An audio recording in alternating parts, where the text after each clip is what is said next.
쪽에 있습니다.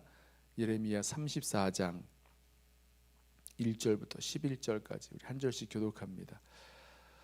바벨론의 느부갓네살 왕과 그의 모든 군대와 그의 통치하에 있는 땅의 모든 나라와 모든 백성이 예루살렘과 그 모든 성읍을 칠 때에 말씀이 여호와께로부터 예레미야에게 임하여 이르시되 이스라엘의 하나님 여호와께서 이와 같이 말씀하시니라.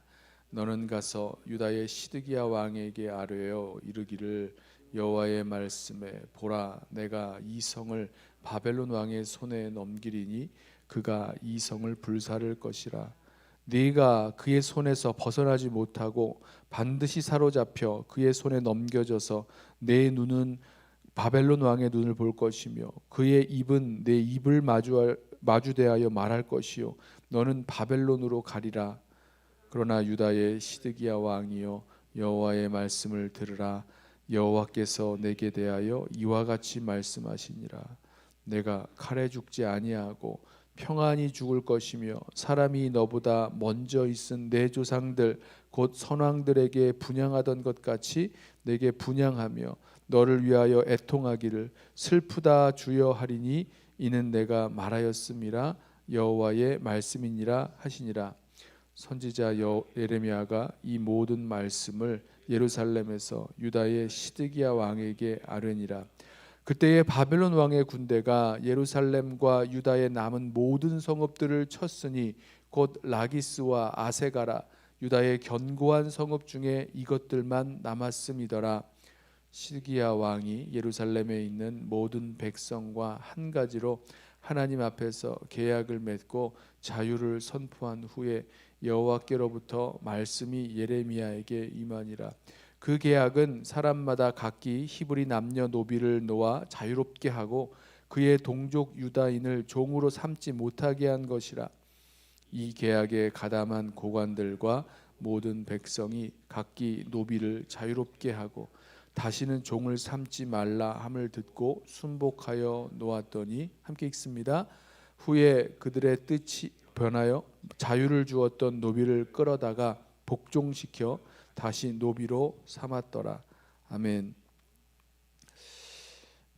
오늘 말씀을 보면 시드기야 왕에게 하나님의 그 심판의 말씀이 선포됩니다. 하나님께서 선지자 예레미야에게 말씀을 주시면서 이 말을 시드기야 왕에게 전하여라 이렇게 말씀하십니다. 예레미야가 그대로 순종하죠. 하나님께서 주신 그 말씀을 가지고 유다 왕 시드기야에게 그 말씀을 전합니다. 하나님께서 이 성을 바벨론 왕의 손에 넘기실 것입니다. 그래서 이 성은 불에 탈 것이고 또 왕은 바벨론 왕의 손에 넘겨져서 바벨론으로 끌려갈 것입니다. 물론 칼에 죽지는 않을 것이고 또 평안히 죽어서 사람들이 이 왕을 위하여 애통할 것입니다. 이렇게 하나님의 말씀을 그대로 이 시드기야 왕에게 전하였습니다. 시드기야 왕이요 이 말씀을 듣고 반응을 합니다. 그때 당시에 이 예루살렘의 상황이 바벨론 군대가 예루살렘 주변에 있었던 여러 성읍들을 다 쳐서 접수를 하죠. 멸하고 나머지 몇몇 성이 남아 있었는데 그 성 어느 성이었습니까? 라기스였죠. 예, 라기스와 또 다른 성 그마저도 남아 있는 두 성마저도 이렇게 다 점령해 버렸습니다. 이제 남은 건 예루살렘 성밖에 없는 거죠.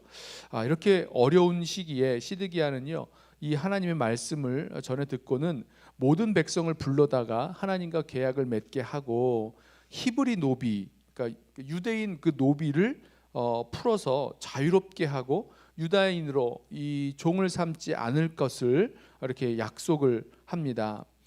이 계약에 가담했던 그 고관들, 백성의 고관들 또 백성들이 정말로 자기가 갖고 있었던 자기가 데리고 있었던 그 노비들을 자유롭게 해주고 종을 삼지 않겠노라라고 약속을 했습니다.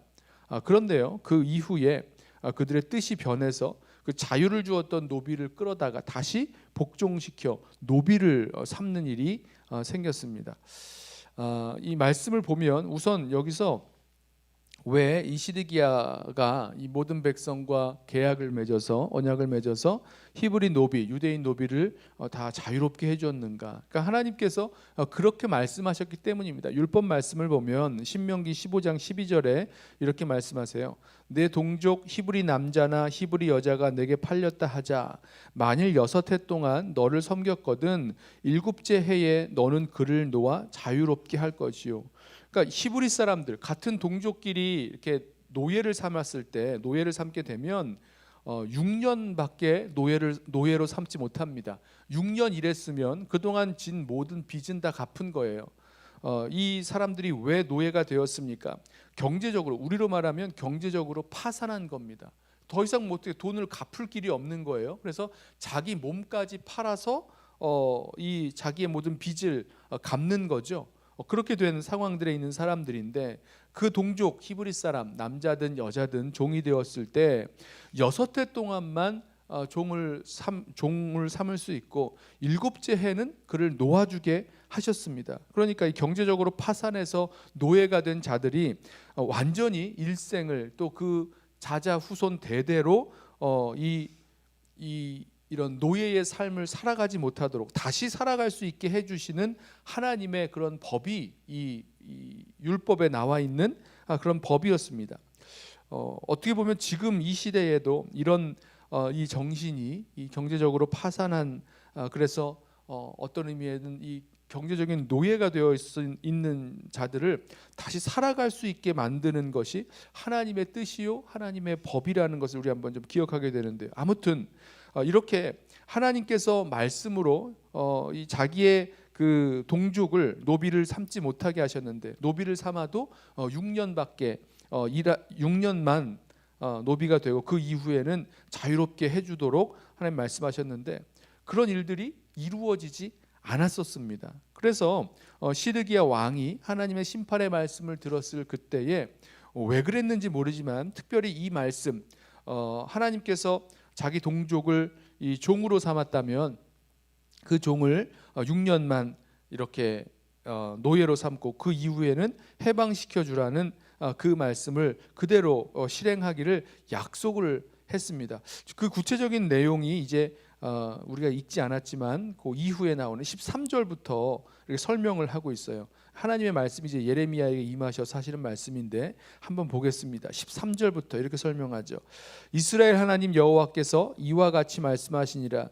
내가 너희 선조를 애굽 땅 종의 집에서 인도하여 낼 때에 그들과 언약을 맺으며 이르기를 너희 형제 히브리 사람이 내게 팔려왔거든 너희는 7년 되는 해에 그를 놓아줄 것이라. 그가 6년 동안 너를 섬겼은즉 그를 놓아 자유롭게 할지니라 하였으나 너희 선조가 내게 순종하지 아니하며 귀를 기울이지도 아니하였느니라.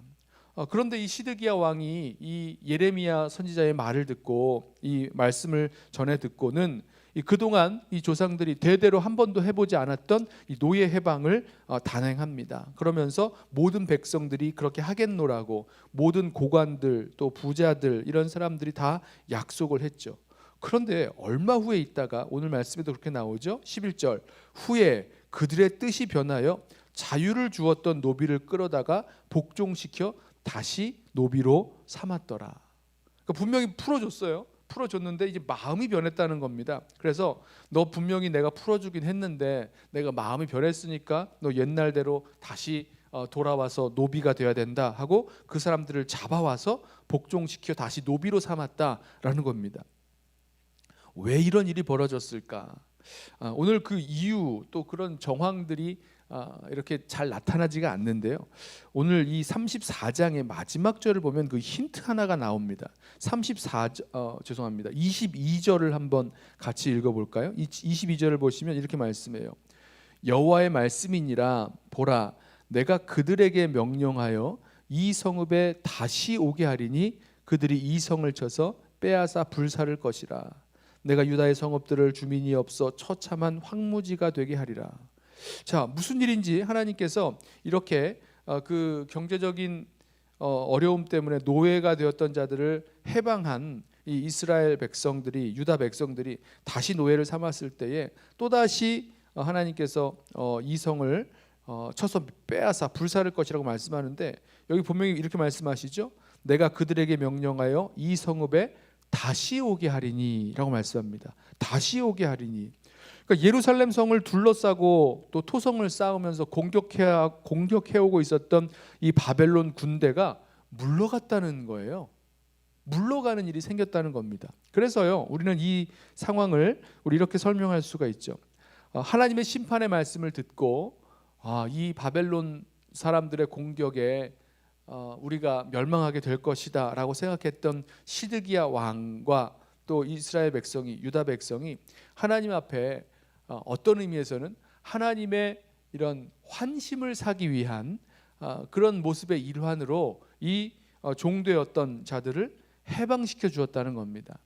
그렇게 하면 하나님이 기뻐하시고 우리의 이 어려움을 바벨론 나라의 공격을 당하고 있는 것에서 우리를 구원해 주시지 아니하겠는가, 이런 생각을 하고 그들을 풀어 주었다는 겁니다. 해방시켜 줬다는 거죠.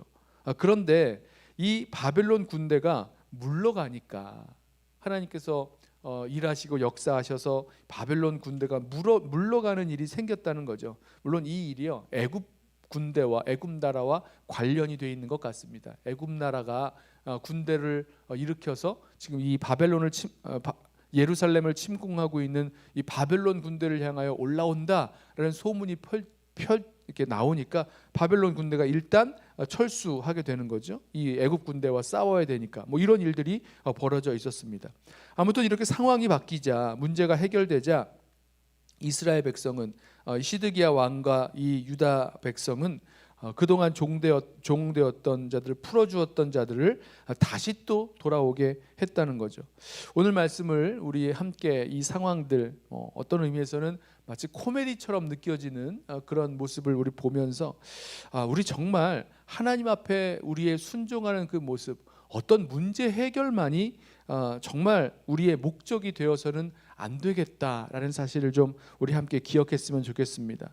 문제가 해결된다고 해서 정말로 다 해결되는 것은 아니라는 거죠.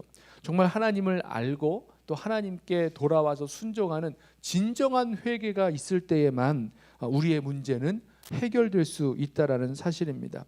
어쩌면 이 시드기야 왕과 유다 백성의 마음에는요, 바벨론 군대가 물러가게 되는 것, 우리가 바벨론에 의해서 멸망당하지 않는 그것만이 이 시드기야 왕과 이 유다 백성의 목표가 아니었을까 생각을 해봅니다. 그리고 그 목표대로 이루어지니까 이 하나님의 환심을 사기 위해서 이 풀어주었던 이 노비들을 다시 또 자기 욕심을 따라 다시 압제해서 돌아오게 했던 그런 모습을 보게 됩니다. 저와 여러분의 믿음의 생활에 있어서도 여러 가지 어려운 문제들 만나고 그 문제를 해결해 달라고 하나님께 구할 때에 우리 다시 한번 우리 자신의 그런 모습들을 돌이켜 보길 원합니다. 문제 해결 자체가 우리의 목적이 아니라 정말 하나님을 알고 하나님께 순종할 수 있는, 하나님의 뜻을 구하고 하나님을 사랑하며 하나님께 순종할 수 있는 참 그런 회개가 우리들에게 필요하다는 것을 기억하면서 문제 해결에 집중하는 것이 아니라 하나님의 말씀에 정말로 순종할 수 있는 그런 순종의 사람들 될 수 있도록 되는 저와 여러분 되시기를 예수님의 이름으로 부탁하며 축원합니다. 기도하겠습니다. 하나님 아버지, 그 노예들을 해방시켜 주었으나 얼마 후에 그 뜻이 변하여 마음이 변하여 다시 그 노예들을 붙잡아 왔던 유다 백성들, 이 고관들과 이 유다 백성들의 모습을 우리 함께 보면서 주님, 어떤 상황을 해결하기 위해서 하나님의 환심을 사기 위한 순종이 아니라 우리 진정으로 회개하고 돌이켜 우리 주님께 순종할 수 있는 우리들 되도록 주여 우리를 붙드시고 인도하여 주옵소서. 죄가 얼마나 무서운지, 또 죄가 얼마나 우리를 망하게 하는지 주님 다시 한번 깨닫게 하시고, 정말 주님 앞에서 주님 사랑하고 또 주님 기뻐하는 그 뜻만을 행하며 나아갈 수 있는 참 주의 백성들 되도록 주여 우리를 붙드시고 인도하여 주옵소서. 감사하며 예수님의 이름으로 기도드리옵나이다. 아멘. 이 시간에 먼저 오늘 주신 말씀 붙들고 기도하겠습니다.